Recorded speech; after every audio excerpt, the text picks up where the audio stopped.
Läuft das Band? Ja, ja, dat. Dann los Jon.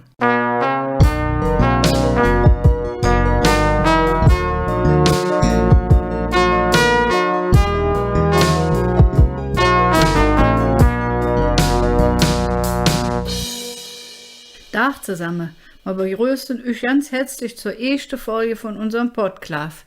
Ich bin et Caroline und neben mir sitzt der Hermann. Von alle Siege, jede Tag zu das neue Podcast zu alle möglichen Themen. Comedy, Politik, Kochen und über Köln. Über einen Podcast über Köln auf Kölsch. Die kölsche Sprache haben wir noch nicht gefunden. Darum haben wir gedacht, das probieren wir uns selber. Es gibt ja viele Leute, die in Kölsch hören. Und das ist auch wirklich et Finges. Und wir sprechen ja in Kölsch. Und da haben wir das, was man auf Hochdeutsch so eine Win-Win-Situation nennt, wo wir beide jetzt gewonnen haben. Also, ganz herzlich willkommen in der ersten Folge. Eigentlich möchte man sich in so einer ersten Folge eigens vorstellen. Aber das ist vielleicht ja nicht nötig. Wenn wir eigens am Verzellen und am Schwaden sind, dann dürfen wir uns sowieso kennenlernen. Manche Tag in der ersten Folge sprechen wir das Beste davon, was wir beide mit der kölschen Sprache zu tun haben und was Kölsch überhaupt ist. Wir sind ja echt gespannt, wie das läuft und ich hoffe, es geht kein groß durcheinander. Aber das ist ja nicht nur für euch, auch für uns die erste Folge vom Podcast. Ja, da wollen wir zuerst uns den Namen Podcast verklären. Caroline, was ist Klav? Klav ist, dass man miteinander sprechen date. Und manchmal ist es so ein bisschen so jetzt wie Klatsch, wie Kaffeeklatsch. Also, es ist einfach nicht negativ. Eine kölsche Klav ist, dass man sich unterhält. Ja, das ist meistens genüglich, wie das der Kölsche evans so ist, wenn man nicht reizen date, dass er für ein Beispiel schwer arbeiten möchte oder so. Wir versuchen jedenfalls, Wörter, von denen wir glauben, dass sie vielleicht nicht kennen, dort zu verklären. Es wird gewiss immer uns wieder vorkommen, dass einzelne Wörter nicht verstanden werden. Aber mach euch darum keine Sorge. Was wir erzählen, ist gewiss nicht so wichtig, dass es auf jedes einzelne Wort ankommen wird. Das ist ja sowieso so ein Thema. Können eigentlich viele Kölsch? Also, verstanden können sie. Sprechen ist ein bisschen schwierig, singen geht. Aber sprechen ist vielleicht ein Problem, dass der eine auf andere so ja genannt ist und sich nicht traut, auf Schünzer das könnt, weil der andere ihn vielleicht schäf anloren könnte. Schreiben auf Kölsch ist sowieso kompliziert. Da tun sie sich auch denken, wie man das mäht. Und ich meine, das Wichtigste, was das Schreiben angeht, ist, dass man das auf Hochdeutsch parat kriegt. Hochdeutsch schreiben, das ist ein Problem. Da denke ich an Ming Scholzig. Und das sind ja ein paar Jahrzehnte, 70, 80 Jahre ist das her. Da war in der Volksschule, da hatte man, ich kann den Namen sagen, er nicht mehr, der Bernhard Heinz. Es war ein intelligent Bücher, aber das war der doof in der Klasse. Warum? Der konnte nicht ein Wort Hochdeutsch. Der hat nur Kölsch sprechen, seine Mom hat nur Kölsch sprechen. Und wenn es an Diktat ging, das war zu meiner Zeit das Wichtigste. Da ging keiner aus der Schule, der nicht richtig schreiben und lesen konnte. Aber der Bernhard Heinz, der konnte nur Kölsch, der musste das Hochdeutsch lernen wie ein Fremdsprach. Der arme Kerl, der hat in Deutsch immer ein 5. Aber er hat trotzdem seine Weg gemacht. Der war am Ende eine angesehene Architekt geworden. Architekt hätte aber sicher später auch noch mit SCH geschrieben, ne? Ich nehme an, der hätte schreiben lassen.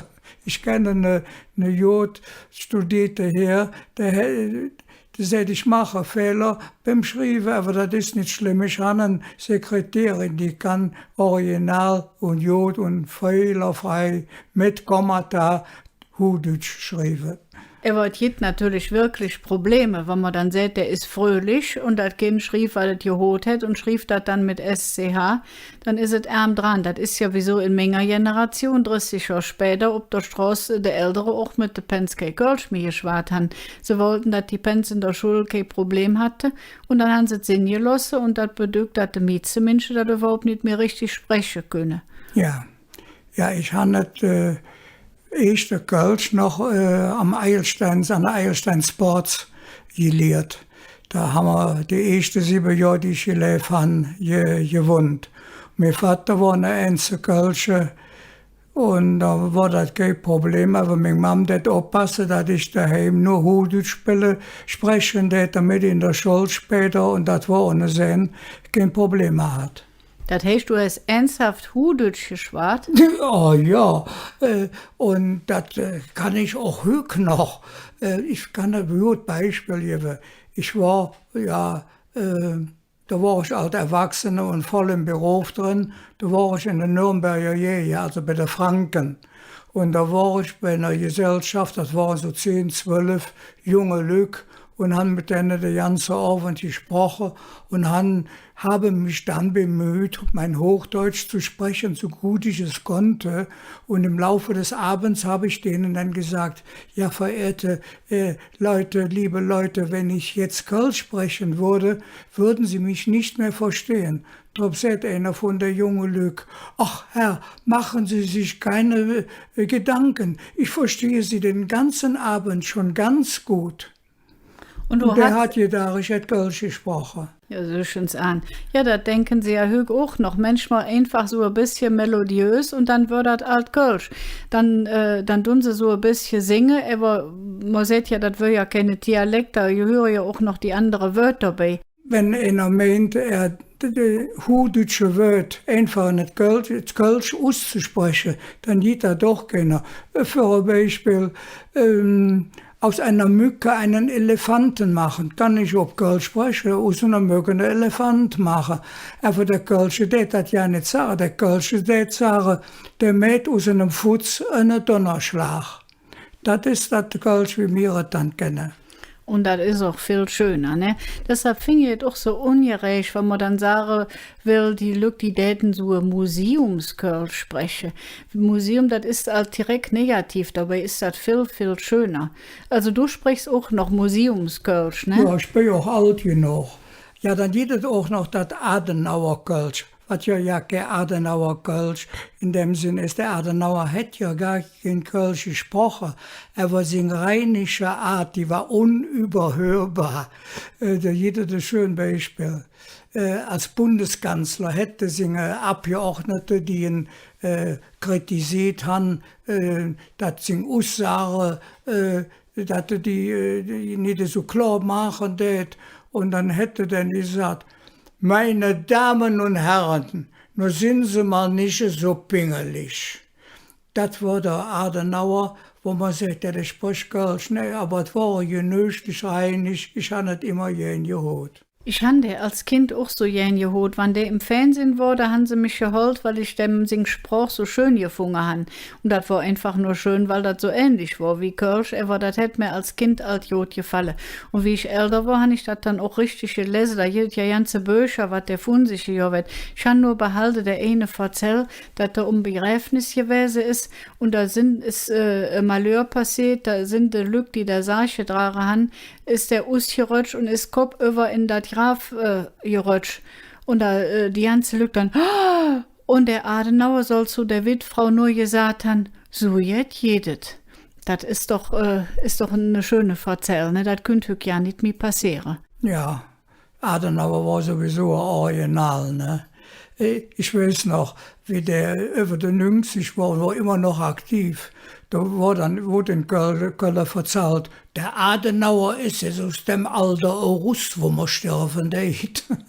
Ja, das ist doch gut, Hermann. Du bist auch 90, dann bist du ja auch jetzt bei dem Alter August. Das finde ich toll. Und wir haben ja auch die 111 Jahre angestrebt. Da bin ich jetzt gespannt, ob du das parat kriegst. Naja. Du könntest eigentlich auch noch der Verzähl bringen, was dir als Kind passiert ist, wo du mit dem Tante Mini unterwegs gewesen bist. Ja, meine Tante Mini, das war eine Schwester von meiner Mom. Ich war ein kleines blond Kerlchen von 4 Jahren und die war noch jung. Und war eine hübsche Frau und der doch viel Wert drauf legen, dass sie besser gehalten wurde, als sie war. Wir waren also eine ganz einfache Familie.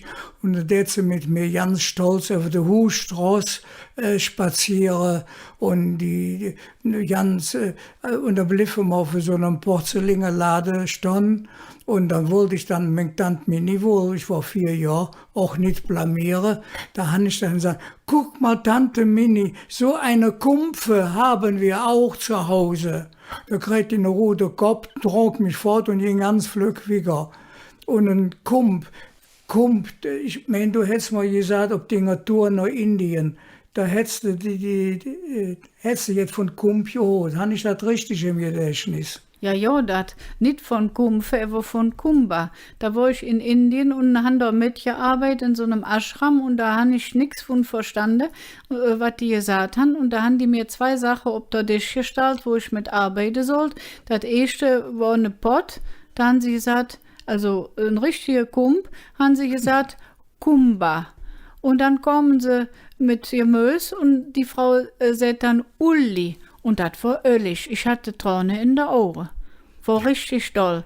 Aber jetzt sind wir halt in Indien gelandet, das ist ja vielleicht ein bisschen Fan. Ja. Vielleicht sollte man doch noch uns überlegen, wie wir dann höchst mit unserem dollen Podcast das rüberdeuhen können. Ich meine, ganz wichtig wären die Lädscher. Und da sollte man doch jetzt tun, dass das Kölsch auch richtig schön rüberkommt. Ja, da jede doch eine schöne Verzell. Der Kölsch-Professor, der Dr. Heribert A.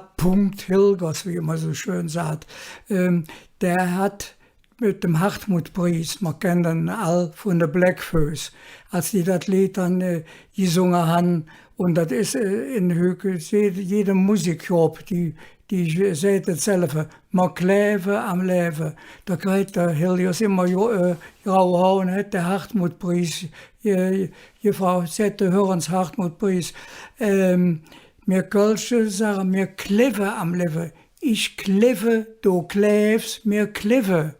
Und die Düsseldorfer, die sind jetzt genüschlicher, die sagen, mir kleve am Leben. Jetzt singt ihr halt Düsseldorfer. Da hat der Hartmut-Preis gesagt, nee, ich spreche Kölsch. So wie du das meinst, mir kleven am Leben, das kann ich nicht singen. Und jede Musikgruppe versteht sich jetzt, singen dem Hartmut-Preis, wir kleven am Leben, können wir nicht singen. Und jetzt ist das inzwischen richtig Kölsch und das tät man an sich, ich würde ehrlich so, tät man wie, wann ich es höre. Aber Kölsch-Gruppe, ich meine jetzt die Musiker, die 20 Jahre halten die der Kölsche Klav noch hoch. Auch wenn hier und da ein kleiner Hum drin ist, aber ohne die wird erst schlecht die Kölsche Sprache bestellt. Es gibt ja auch nicht Kölsche, die kein Kölsch können, aber Kölsch singen können. Und das ist doch halt jetzt.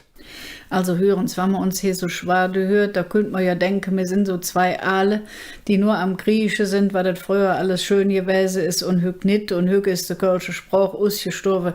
Ganz so schlimm ist es ja auch nicht. Es gibt ja so viel Sachen, wo Kölsch geschwart wird, also nicht nur hier im Podcast oder bei der Musik, das haben wir halt angesprochen. Es gibt ja auch Kölsch Theater. Da könntest du ähnlich ein bisschen erzählen, was du da gemacht hast. Die meisten wissen das vielleicht ja nicht. Der war 50 Jahre Kölsch Theater am Spielen und war 25 Jahre der Bass, das heißt auf Hochdeutsch der Chef von der Komödie.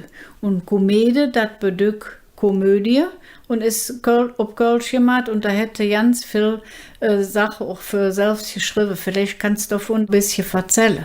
Was soll ich davon erzählen? Der Willi Reister für ein Beispiel, mit dem ich viel zusammengearbeitet habe.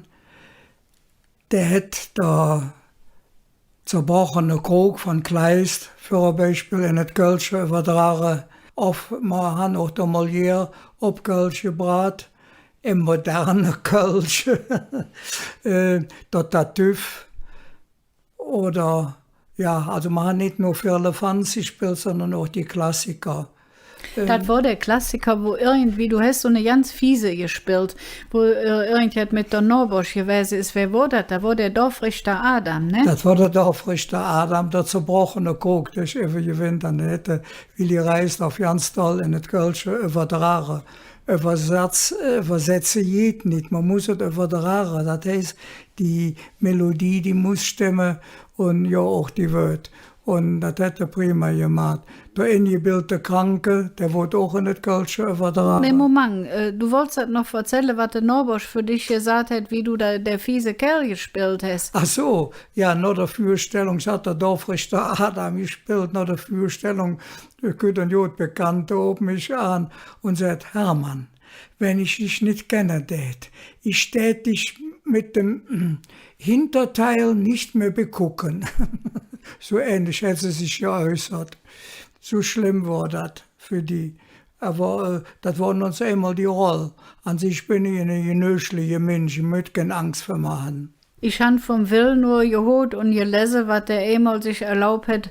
Das ist ja dann auch jetzt, wo der Lückkölsch gehen han, wie der ohne das Drehbuch oder ohne die, was sie dafür abgeschrieben haben, Textbuch, aus der Rolle gefallen ist und hat da irgendwie frei jetzt gespielt. Ich bin leider nicht dabei gewesen, aber das muss da gewesen sein. Ja, das war in einem Stück, was der Graf Lott, der Albert Vogt, mit dem Anagramm, der Graf Lott geschrieben hat. Und zwar Elektrizifum. Da hat er, wie die Reisdorf Motte, eine Führer halten, was elektrischer Strom war. Und da hat er für sich ein Pult, da muss man sich vorstellen, einen Stamm und dafür das Pult mit dem Text. Und auf einmal das Pülsche, wo der Text davor wegbrechen. Also, das Ganze das in der Wirtschaft spielen. Was hätte jemand nahm das Pult ohne den Ständer in der Hand und ging damit über die Bühne. Die Leute die haben gewollt und ich war da weht, das hätte mich dann ausschenken. Was hast du für verdammte schäbige Möbel, die ja hier kaputt gehen? Ich sage, und du schlägst mir das ganze Inventar kaputt. Und dann anschließend kommen Leute bei uns und haben gefragt, macht er das bei jeder Vorstellung? Aber das war natürlich nicht der Fall. Bei der nächsten Vorstellung war das bald wieder ordentlich gepflegt. Wenn man da so Filme von beloren kann oder in der Probe, da kann man auch ordentlich Kölsch lernen oder das Kölsch, was man hat, ein bisschen abkladunjele. Ist das nicht schön, so ein Kölschwort, abkladunjele? Das ist doch toll. Ne? Da kann man halt hören, was damit gemeint ist, auch wenn man es ja nicht gelehrt hat. Ja, da fällt mir spontan in Leverlingsche. Der Kurten, der ja Landkölsch geschrieben hat, der hat sein Bügelchen, was der Russ gebracht hat, mit Leverlingscher. Also das ist ein Lerche, man hört so richtig fliehen, ne? Von wegen schöne Wörter. Und die Lerche ob Latin heißt Alauda, das war so schön, da habe ich in Führung gemacht, Stadtführung mal ich lehre über das Publicius-Denkmal jetzt zu sagen. Und da steht ja auch drauf, was für eine Legion das war. Und das war die Legion Alauda. Und da muss ich ja nicht lang überlegen, weil ich ja weiß, dass du das Wort Leverlingsche so schön findest, konnte ich direkt ob Kölsch sagen, dass die Lerche, die Legion Alauda, das Leverlingsche gewesen ist. Also da muss ich mich noch ins herzlich für bedanken. Übrigens, so Stadtführungen, das ist auch gut ob Kölsch. Also das hilft natürlich auch, weil man auch jetzt süd, weil man uns jetzt hören date und versteht kein Kölsch, das ist ein Problem. Ja. Aber bei der Stadtführung, da kann man ja drauf zählen. Und wenn man dann sieht, das ist der Römerbore, wer das nicht versteht, der süd der. Und da kann er sich das vielleicht besser verklären. Ja, ich weiß, dass die Stadtführung am liebsten auf Kölsch ist. Ich weiß, darf ich das sagen, dass das Italienisch, wenn du auf Italienisch die Leute durch die Stadt führst, dass die so ein bisschen gelangweilt sind, weil die hier in Italien viel mehr römische Kram haben wie wir in Köln. Ja, die haben überhaupt nicht gestaunt. Die sind da der besoffene Dionysos ob da und sind das ganze Mosaik. Ja, jetzt musst du sagen, was das ist. Das ist das große Mosaik im römisch-germanischen Museum. Ne? Ja, dann die ja nichts bei gefunden. Und am Meister Gerhard am Dom und alles und nichts Besonderes. Da habe ich keine Lust drauf. Dann besser ob Kölsch. Und das größte Kompliment, was sie mir gemacht haben, war, dass sie gesagt haben, wir haben uns gefüllt wie im Hennesje. Das ist doch Leben gewesen. Ja. Aber manchmal Bochen, hat mir eine Kollegin erzählt, manchmal Bochen auch Leute in Kölsch-Führung, die ja kein Kölsch verstehen. Die sagen dann auch, mir verstehen das nicht, bitte sprechen Sie ob Hudütsch. Und warum buchen die dann? Ja, die wollen dann unbedingt eine Hand, der hier in Köln geboren und abgewachsen ist, der das kann. Stichwort Führungen. Ich habe Führungen gemacht im Brauhaus in der Altenburger Straße. Da hatte ich dann anstatt eine Führung durch die Brauerei und fing dann damit an. Ach, was ist das schön, wenn man noch 4 auf in der Haus geht und trinkt lecker Kölsch, was dann so schön der Straße runterläuft. Und der Hopfen, der da drin ist, der so schön beruhigen. Und da eine junge Frau, man stunden so im Kreis rum, der hat so 3 Schritte für machen, der hat mit dem Finger auf mich zeigen und sagen, Baldrian tut es aber auch. Ich sage, selbstverständlich steht Baldrian auch, aber seien Sie ehrlich, Kölsch ist doch leckerer. Und dann, um wieder ernst zu werden, ich spreche hier nicht dem Alkohol das Wort. Das ist wie mit Arsen. Ein bisschen Arsen geht rote Backe. Und zu viel Arsen geht im Glücksfall schön Begräbnis. Also immer alles mit Maß und Ziel. Nicht, dass er meint, ihr sollt euch hier jeden Tag den Hucke voll suchen, wenn ich von einem Glas Kölsch spreche. Wir wollen ja wirklich kein Suffnase hier fabrizieren. Aber das ist ein schönes Thema für die nächste Woche. Da sprechen wir über das Kölsch, was man auch trinken kann. Dass wir jetzt an das Eng kommen, machen wir noch eine kleine Ausflug. Am Eng von jedem Podcast wollen wir euch nämlich gut in die Kölsche Sprache einführen und die ein bisschen genauer beloren. Und dazu möchten wir jetzt so jetzt haben wie eine Jingle. Ja, ich habe eine. Aufgepasst, jetzt wird Kölsch gelehrt. Nee, was schön. Wenn man so über die Kölsche Sprache spricht, muss man sich auch klar machen, dass das ja nicht so einfach ist. Mensch, einer denkt ja, so ein Dialekt wäre ganz jetzt leichtes. Aber das stimmt nicht. Da hat ihn seine Finger her. Das war so ein hochpötziger Mensch. Moment, das müssen wir verklären. Ganz zu verklären, was hochpötzig ist, auch für die Leute, die Kölsch waren, ist das nicht mehr natürlich, dass man das weiß. Ein hochnäsiger Herr, der sich etwas auf seine Bildung einbildete. Und das ist für mich Kölsch, so etwas Gewöhnliches. Da wo der Hermann in Hudeutsch ist das. Ja, das schön. ist mein Hochdeutsch. Und da habe ich gesagt, lieben Herr, das Kölsche ist mit eins schwerer wie das Hudeutsche. Können Sie mir das beweisen? Ist ja nichts leichter wie das. Nehmen wir nur uns das Wort gehen.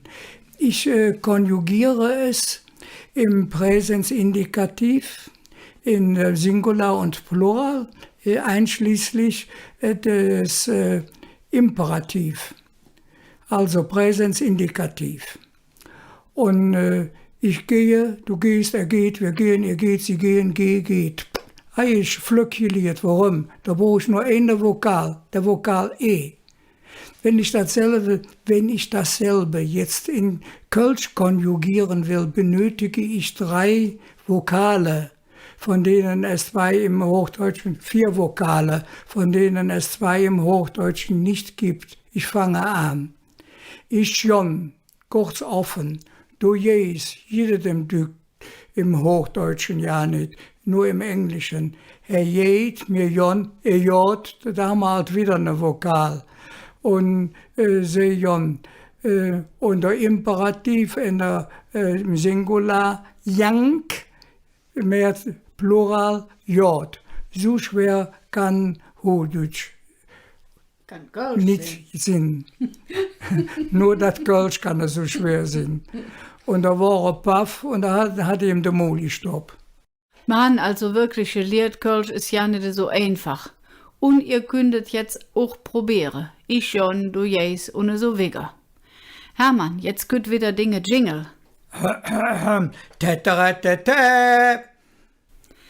Ja, und damit sind wir auch alt am Eng von dem ersten Podcast. Und in der nächsten Woche sind wir wieder da. Wenn ihr es kaum abwarten könnt, uns wieder zu hören, könnt ihr auch auf Instagram Jon und unser Podcast anhören oder anhören. Und ihr könnt uns auch ein Mail schreiben. Das könnt ihr sehen, was das für ein Adress ist, bei Spotify, bei den Shownotes oder bei YouTube in der Videobeschreibung. das war es alles. Dann sagen wir bis zum nächsten Mal. Tschüss. Tschüss.